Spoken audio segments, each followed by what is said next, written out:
Во студиото со вас, Деспина Тодоровска. Добар ден и ви благодарам за вниманието.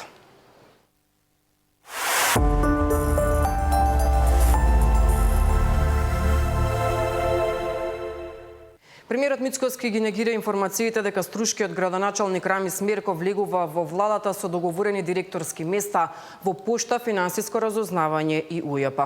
По повеќето повици од коалицијата вреди за етничко гласање во одредени општини, Мицкоски вели дека изминатите денови имал средба со Касами, дека оттогаш тој ја променил и риториката. Рами Смерко не ги поддржува Демократската унија за интеграција во вториот круг.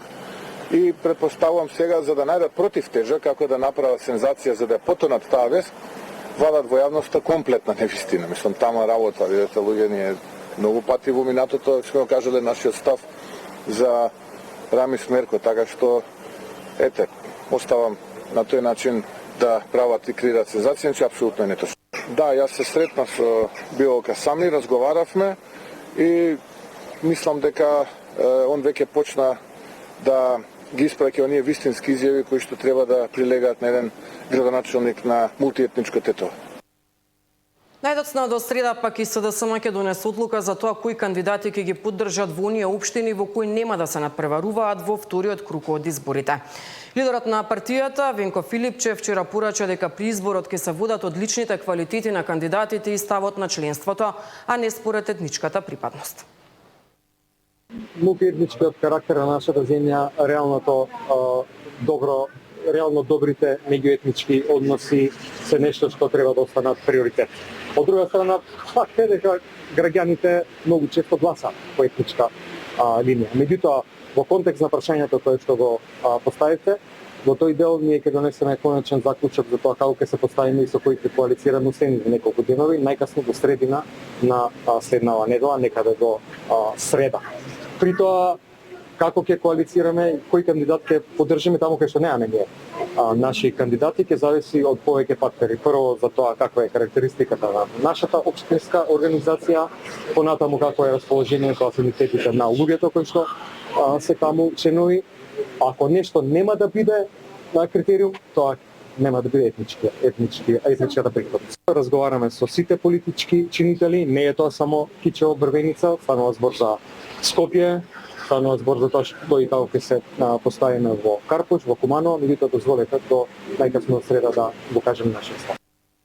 Кандидатот на ВМРО ДПМН за градоначалник на општина Кичево најави проект за обновување на шумскиот појас. Ивановски вели дека новите садници во Кичево ќе придонесат и за почист воздух во општината. Почитувани, нашиот град Кичево беше познат по богата шума, по огромен шумски појас, по боровите, по чистиот воздух, по убавата животна средина. За жал, еден дел од тој шумски појас се уништи со несовесно користење и дел со изградбата на големиот проект за автопатот, кој ќе не поврзува со Охрид. Кога ќе дојдам за градоначалник, веднаш ќе преминам кон пошумување и враќање на старата шума, со што ќе допринесеме за почист воздух, почиста животна средина и поубав живот за сите нас во градот Кичево. Кандидатот за градоначалник на аеродром од редовите на СДСМ најавува реорганизација и зајакнување на комуналните и на инспекцијските служби кои ќе имаат задача да ги обезбедат редот, хигиената и безбедноста во секој дел од општината. Нашата визија за аеродром е јасна. Општина што дише чисто, живее уредно и се грижи за здравјето на своите жители. Затоа предвидуваме целосна реорганизација и зајакнување на комуналните и на инспекцијските служби, како и воведување комунална полиција со широки овластувања. Таа ќе биде во служба на граѓаните, со задача да обезбеди ред, чистота и безбедност во секоја мало, на секоја улица. Во нашиот план предвидуваме редовно одржување на јавната хигиена и проширување на зелените површини.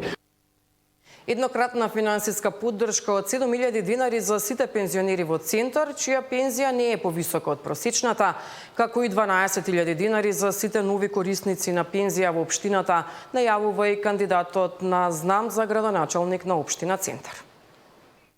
Секој нов пензионер во општина Центар ќе добие финансиска поддршка во висина од 12.000 денари. Тоа е наш начин да покажеме почит, благодарност и грижа кон генерацијата што го изгради овој град. Пензионерите се гордост на Центар и пример за посветеност, упорност и човечност. Нивното искуство е наш компас Нивните совети се наш патоказ. Секој пензионер заслужува достоинствен и активен живот. Затоа, Општина Центар ќе организира бесплатни работилници, патувања и други активности за поголема општествена вклученост и дружење.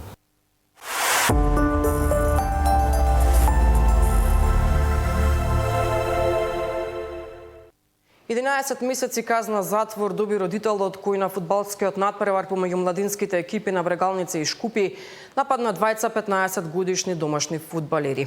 Ваква пресуда донесе Штипскиот основен суд за обвинетиот Авни Абгули од Скопје за сторено кривично дело насилство. А пресудата се уште не е правосилна, бидејќи следи период на жалби до апелациониот суд во Штип.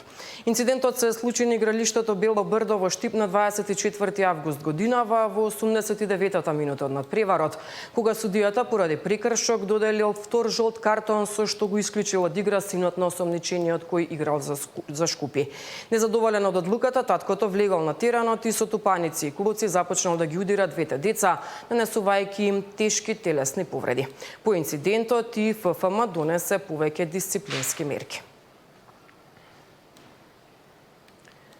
Премиерот Мицкоски не исклучува можноста нов клинички центар да се гради во општина Карпош во близина на ГОП 8 септември.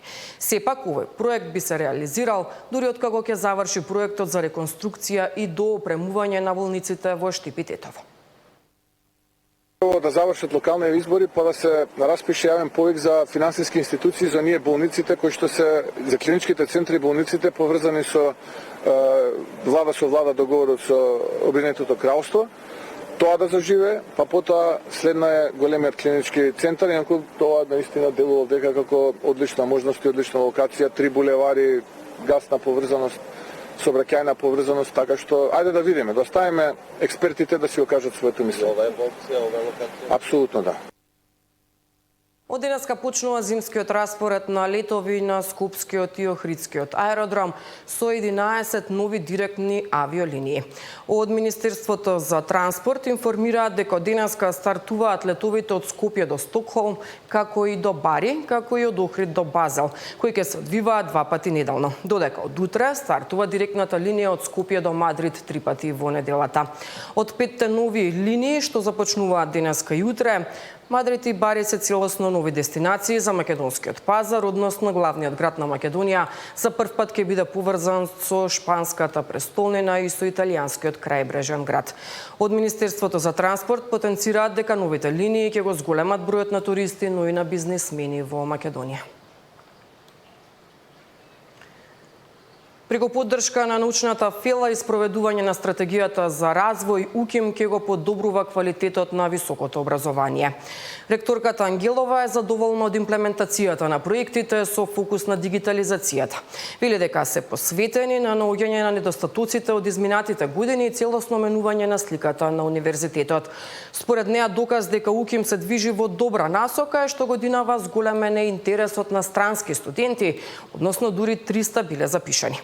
Министерката Јаневска од првиот годишен форум за квалитет во високото образование на УКИМ повика стручниот кадар со поволностите кои им се возможени да работат на објавување научни трудови за Македонија да се најде на Шангајската листа. Трите наши стратешки приоритети се дигитализација, интернационализација и квалитет. Сите се тие поврзани процеси. Дигитализацијата е процес кој што го започнавме и денес можам да кажам слободно дека првата фаза од процесот на дигитализација, таа ни е најважна од сите. Тоа се сервисите, дигиталните сервиси кои што ги нудиме за студентите, веќе се комплетно дигитализирани па се до електронски индекс. Во текот на јануари месец почнуваме втора фаза кога ќе се преработи целиот iKnow систем во друг програмски јазик, меѓутоа тоа нема да се одрази на сервисите на студентите кои што веќе им се овозможени. Значи можам да кажам дека таа стратешка цел ја реализираме и речиси е при крајот. Она што сакам да го препорачам на моите колеги, пријатели, професори е дека Заеднички треба да ги направиме тешките реформи и во високото образование. Ги замолувам активно да се вклучат во се, да пишуваат трудови, да помогнат во дигитализацијата, да создаваат квалитет во своите установи, да аплицираат многу на проектите Хоризонт, да создаваат двојни дипломи, да се вмрежуваат, да работат во европската арија на истражување. Се што треба да се направи за да не само се подкренеме на Шангајската листа, тоа е помалиот ефект, за да дадеме сериозен импакт во општеството и да ги помогнеме на нашата држава да стигне таму каде што и е местото.